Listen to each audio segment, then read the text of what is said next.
advice that I would have for young scholars who are entering academia and certainly interested in Europe and focusing their research on Europe and the European Union, I would say, it's all great, and certainly we need more scholars in Canada studying the EU so they can bring back that knowledge to Canada and to Canadian students and also to Canadian policymakers.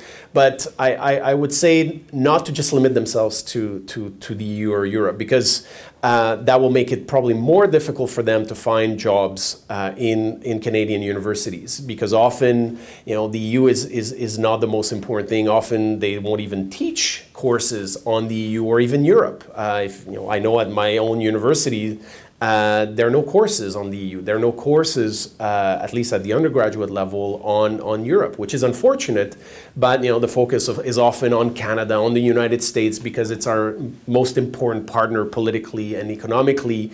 Maybe with CETA things are starting to change, but still. So I think for scholars, it's really important to continue their work and develop their understanding and knowledge of Europe. But how can they bring this back to a Canadian context?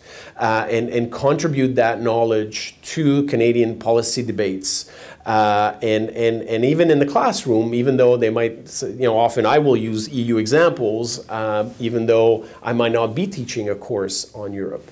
And certainly for my career, that has been very important. I started doing most of my research solely on Europe and publishing on Europe, but then slowly, gradually, I started to kind of branch out to more Canadian studies, Canadian federalism in the context of trade policy that was very much driven by CETA.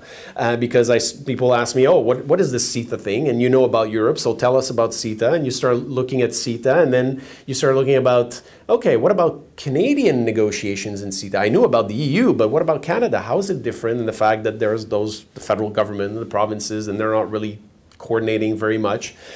So it's led me to do kind of more multi-level governance work on the Canadian context. And now I'm kind of bringing this back to broader trade policy that involves Canada, the US, and the EU. So I would say my advice is not just focus on the EU, but also bring this to kind of a broader context. I think that's the way that it's going to be most useful for these scholars.